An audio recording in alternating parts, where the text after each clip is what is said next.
지금 국회에서 벌어진 이런 사태 때문에 좀 묻히고 있는데 굉장히 큰일이 벌어졌어요. 그렇죠. 남자끼리 뽀뽀하는 아주 큰일이 벌어졌죠. 근데 이 문제는 제가. 네, 유승민, 김무성 뽀뽀 사건은 어떻게 된 겁니까? 일단. 사과해 주세요. 저희 당이 사회적 물의를 일으킨 것에 대해서 제가 정말 진심으로 사과를 드리고요. 이 부분은 그 근원이 어디 있는지 조사를 해가지고. 네. 바른정당의 적폐로 규정하고 청산을 하겠습니다. 다시는. 네. 근데 제가 그날 조금 일찍 나왔어요. 그래서 뽀뽀 현장에는 없었는데. 네. 만약 있었다면 제가 못하게 했을 겁니다. 근데 이게 강제 뽀뽀 사건이에요. 강제 뽀뽀 사건. 예, 이제 자발적으로 뭐 둘이 화해하고 뭐 이런 게 아니고. 아하. 여기서 풀어. 막 이렇게. 그게 아니라 그 사진을 유심히 보시면 네.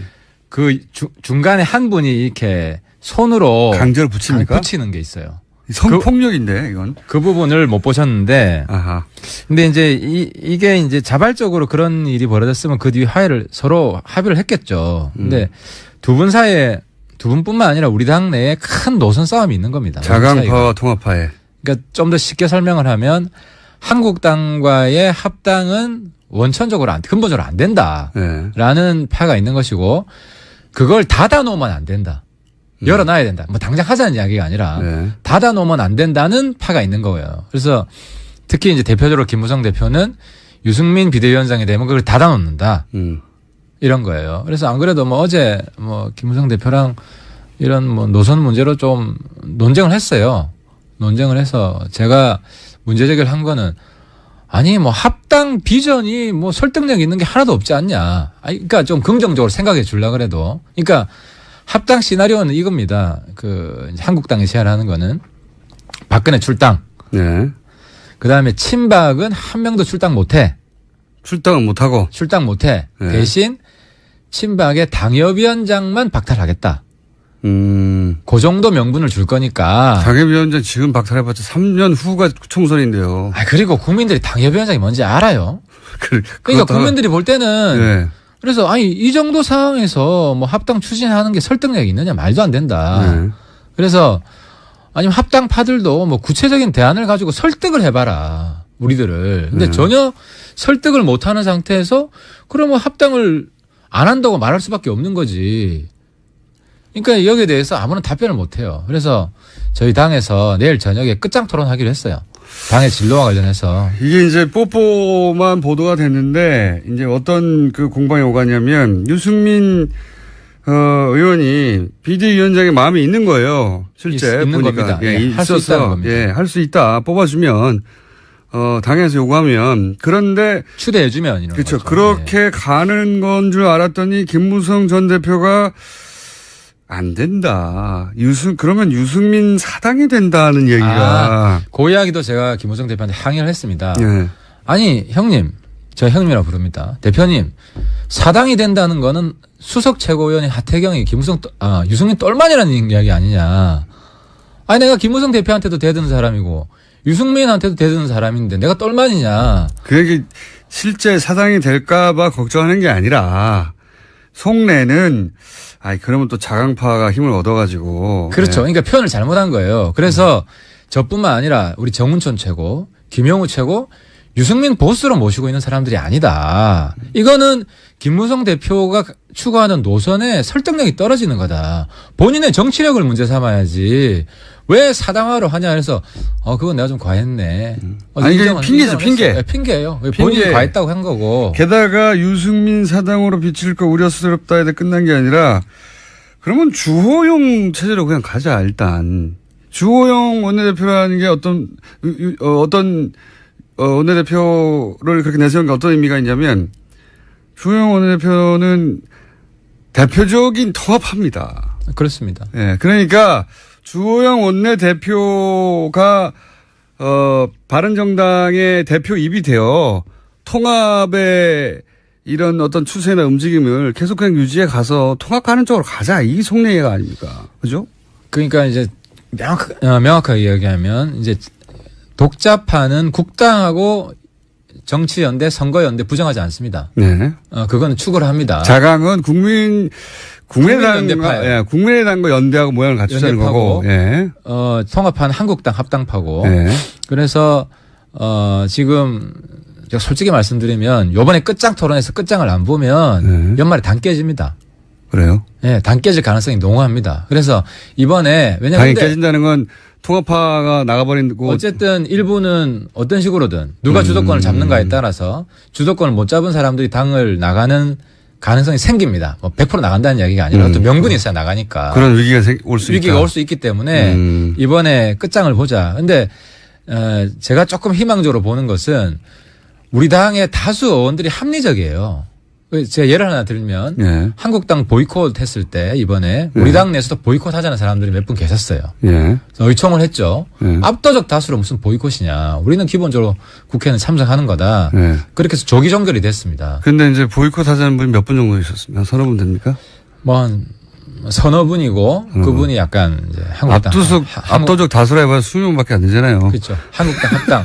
그러니까 우리는 뭐 12~13명 넘으면 다수니까.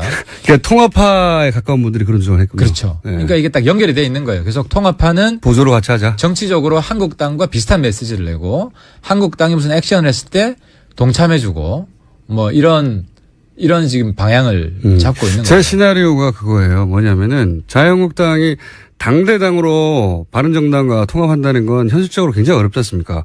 어렵죠. 하태경 어떻게 할 거야? 하태경 예를 들면 홍준표가 물러나야 되고 당대당 합당. 이해훈 어떻게 할 거야? 뭐 이런 고민이 있단 말이죠. 그렇죠. 그다음에 유승민 의원 같은 경우도 강하게 얘기하잖아요. 내가 다시 들어가려고 이렇게 나왔냐? 그 고생을 했느냐?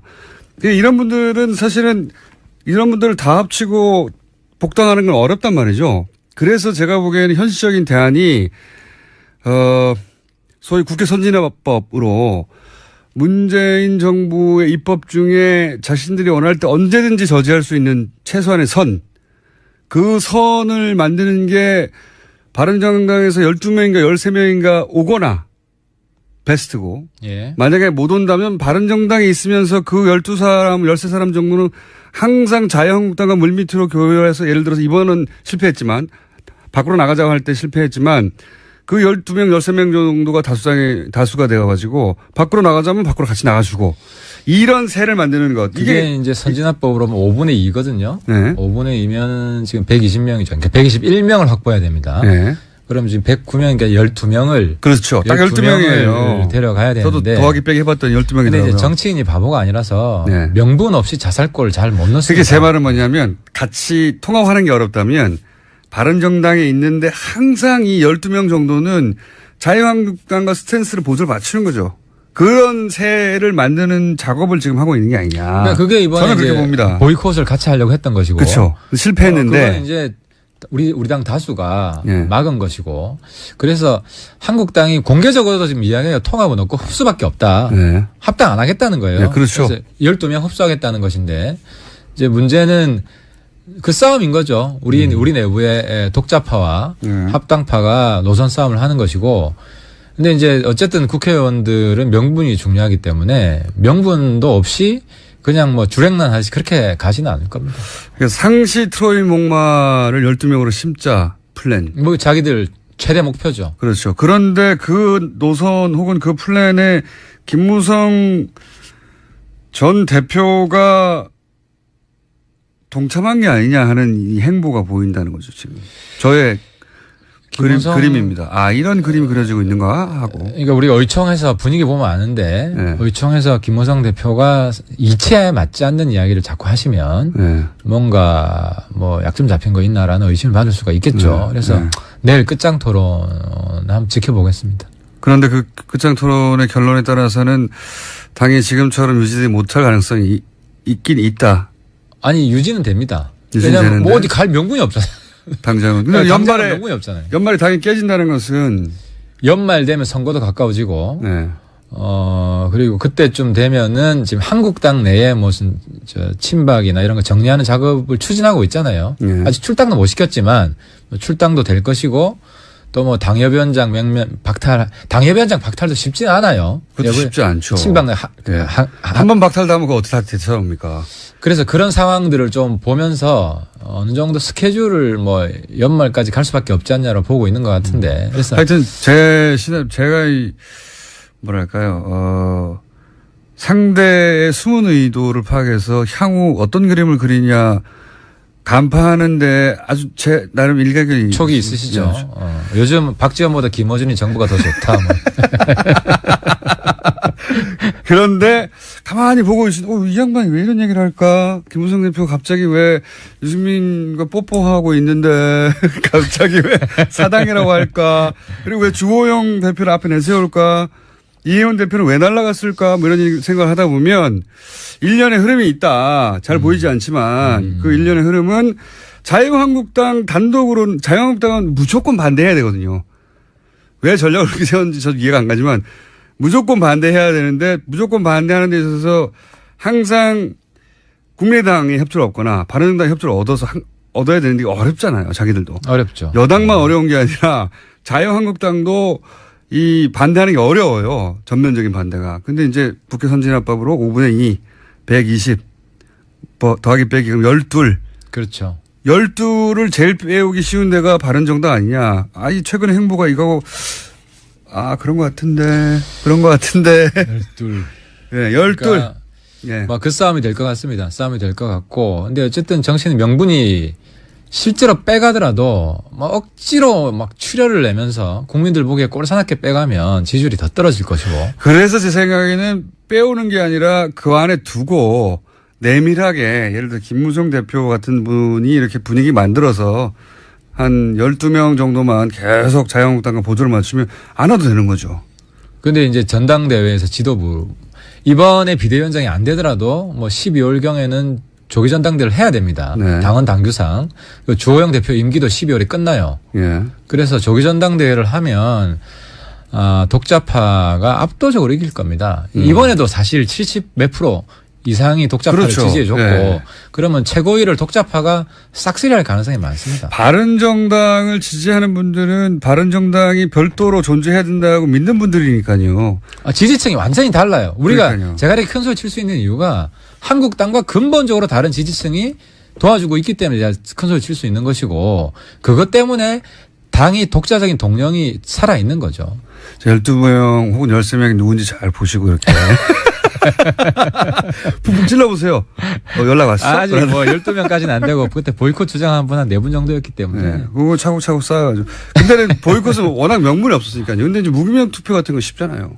쓱 들어가기가. 무의명 투표. 근데 이 개개인들이 개성이 강해요. 우리 20명이 친박 등살에 이렇게 싸워가지고 나온 것도 굉장히 개성이 강하기 때문에 그렇게 잘 안 넘어갑니다.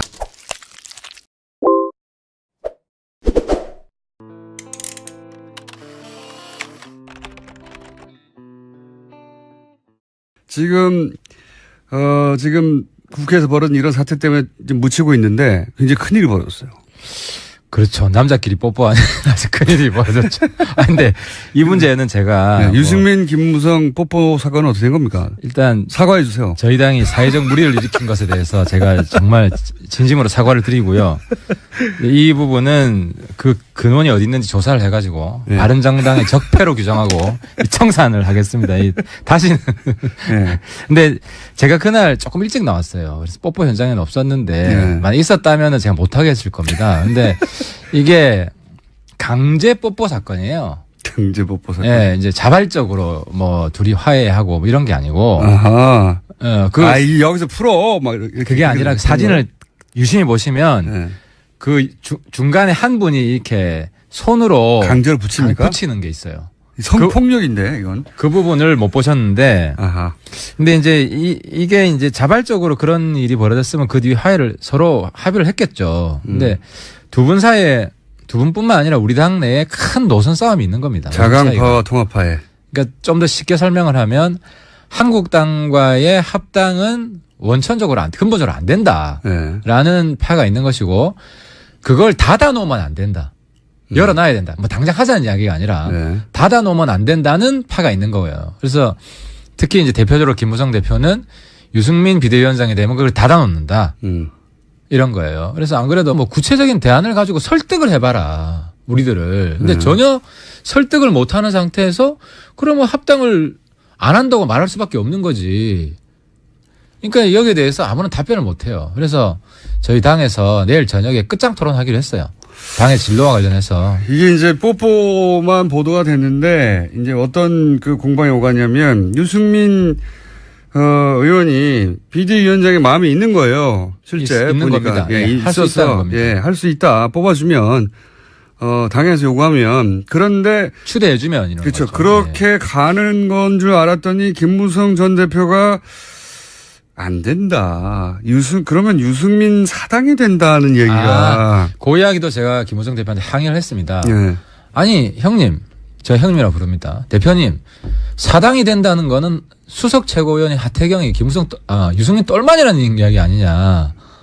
아니 내가 김무성 대표한테도 대드는 사람이고 유승민한테도 대드는 사람인데 내가 똘만이냐. 그 얘기 실제 사당이 될까봐 걱정하는 게 아니라 속내는 그러면 또 자강파가 힘을 얻어가지고. 그렇죠. 그러니까 표현을 잘못한 거예요. 그래서 저뿐만 아니라 우리 정운천 최고, 김영우 최고, 유승민 보스로 모시고 있는 사람들이 아니다. 이거는 김무성 대표가 추구하는 노선에 설득력이 떨어지는 거다. 본인의 정치력을 문제 삼아야지.